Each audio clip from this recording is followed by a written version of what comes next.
हिंदू धर्म किस गलती की सजा भुगत रहा है? हिंदू धर्म अपने सहिष्णु होने की, दयालु होने की और सर्वसमावेशक होने की हमेशा सजा भुगत रहा है। अगर यही वारदात या यही घटना किसी अन्य धर्म के साथ में हो जाती तो अब तक के मुझे लगता है कि फतवे इशू हो जाते, फतवे जारी हो जाते और कहीं तो दंगे हो जाते और कहीं सार्वजनिक संपत्तियां जला दी जाती। लेकिन क्योंकि हिंदू समाज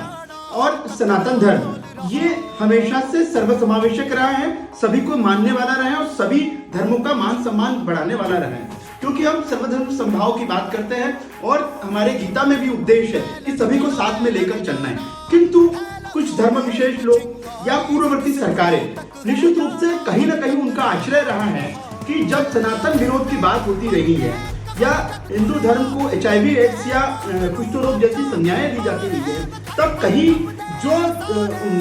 दलगत राजनीति से उठकर कांग्रेस या उसके गठबंधन के साथी इन्होंने कभी उन बात का खंडन किया, सार्वजनिक रूप से कहीं उन लोगों को बाध्य किया कि आप माफी मांगिए, हमारे धर्म का अपमान हम सहन नहीं करेंगे। 500 वर्षों से हमारे रामलला टेंट में थे, 70 वर्षों से कोर्ट केस चल रहा था, तब किसी धर्म विशेष की बात नहीं थी। रामलला तो इस धर्म संस्कृति का आधार थे, भारत की सनातन संस्कृति का आधार थे। लेकिन पूर्ववर्ती सरकारें वो सारी